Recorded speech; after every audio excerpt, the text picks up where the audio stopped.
Welcome to the Near Memo, a weekly conversation about search, social, and commerce. What happened, why it matters, and the implications for local. Yeah, for sure. All right, so let's move to your item, Mike, which is also to some degree about reviews, but it's about in the context of local service ads. I never know whether it's local service singular or services plural. I think it's local services, but I'm not sure. Do we know for a fact? LSAs. LSAs. So certainly a good case of creating expectations about services that may be totally unrealistic. So a client several weeks ago shared with me an example of some local service ads in the Miami HVAC market where they had managed to associate the reviews from a tourist attraction Google business profile with their LSA profile. Now, it's important to understand that an LSA profile is totally independent of a GBP. It can have multiple service areas. It's not limited to one physical space. And apparently, Google does, when a business doesn't have to include a GBP when they first file, they do have to include things like their licensing and their insurance, and they have to get vetted because Google's going to guarantee them as the super high quality experience. But they do not have to include a GBP when they apply. And when you go back to support and ask to include one, support apparently doesn't vet the GBP that's included.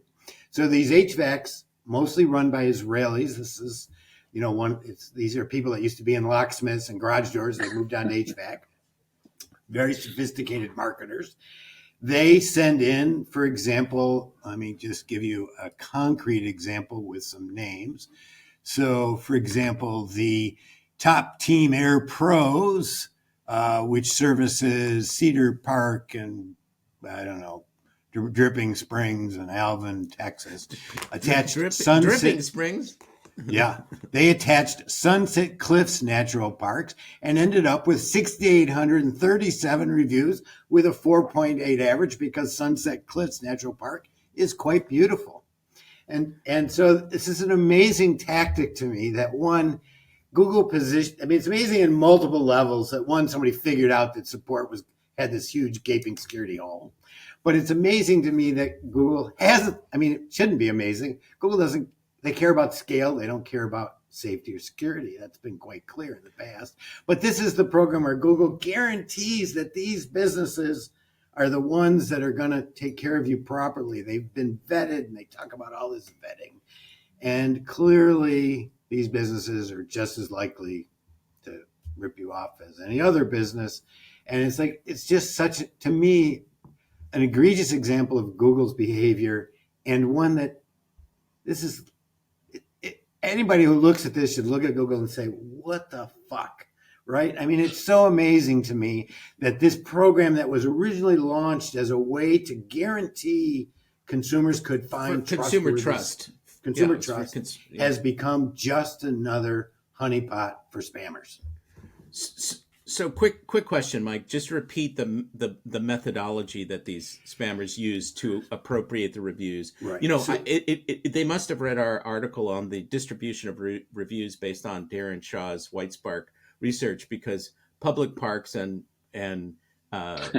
trails was the category that had landmarks number one. Yeah, and landmarks I think was the category that had the most reviews, or one of the top categories. So they must have read that article and then devised this scheme, don't you think? We can blame Darren. Although now that we're publicizing all this, you're going to blame us for more of it. I'm not being serious. What just to clarify how they did that? So an LSA is a unique account type. It's more of a corporate listing that is not geographically limited. So you go to Google, you apply to create an LSA. You have to provide licensing details, and these.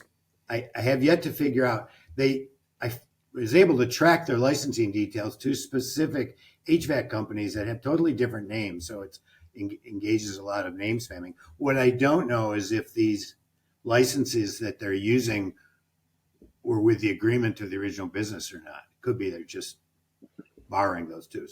So to create an LSA as a company, you go to Google, you apply as a corporate entity, you have to provide licensing information. Like I pointed out, they've stolen that too, apparently.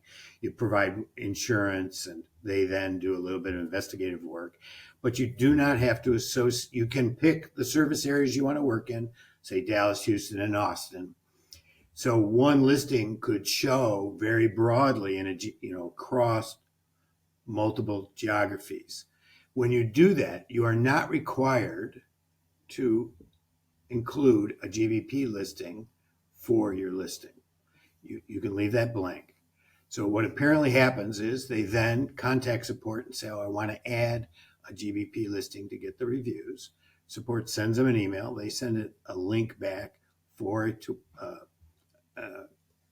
natural tourist attraction, a place of interest, and Google just attaches it to the LSA without any review at all. Apparently not.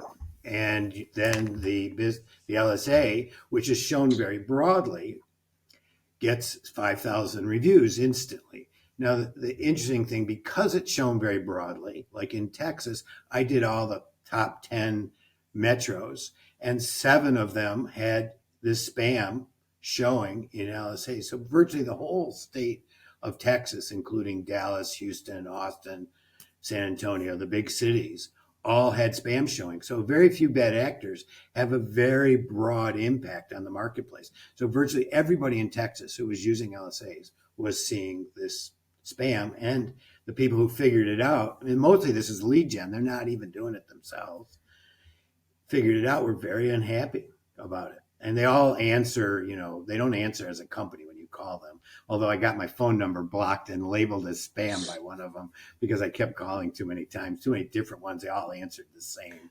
They finally figured out that I was a pain in the neck. So they blocked my numbers, my Skype number as spam. But anyway, that's how they do it. The scam is the marketing company sets up this fake profile and then sells leads to others who are, dubious vendors, right? Or they're probably not dubious vendors. They may be legitimate HVAC vendors. One of them agrees to allow their license to be used for the LSA process, and maybe they get the bulk of the leads or more of the leads or something. I'm speculating there. I don't know why somebody would allow their license to be used, but it is the case because I've been able to track Google. When Google has licensing information, they divulge that right in the LSA business panel, and you can see, and then you can go back to that state and see who it's associated with. So it's quite public, at least in the states where that was required. Isn't Google still largely outsourcing the vetting process to third parties? I mean, they were doing that for a while. I haven't been through it enough to know, but whatever it is, they were using a couple of third parties at one point to do most of the work. Right. Yeah.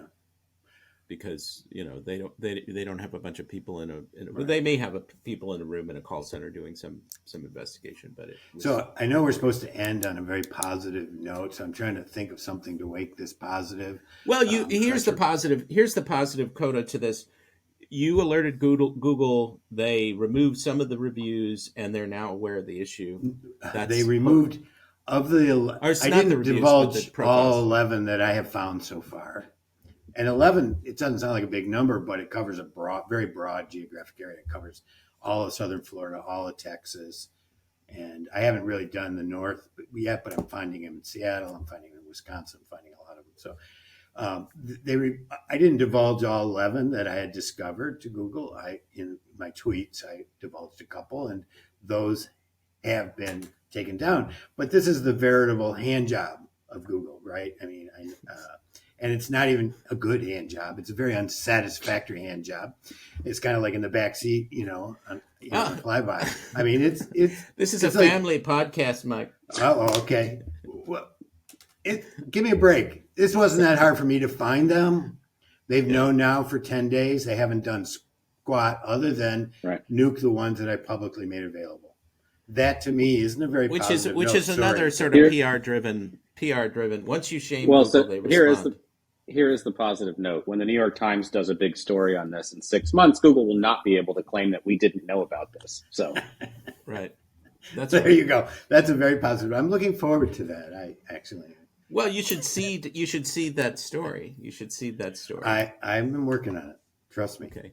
All right. So we now come to the end of another exciting episode, and thank you for listening. We hope you join us next week. Tell your friends, subscribe to the Near Media newsletter, and we will see you next time. Thanks for joining David, Mike, and Greg. To stay on top of the latest developments in local, subscribe to our newsletter at nearmedia.co. We'll see you next week.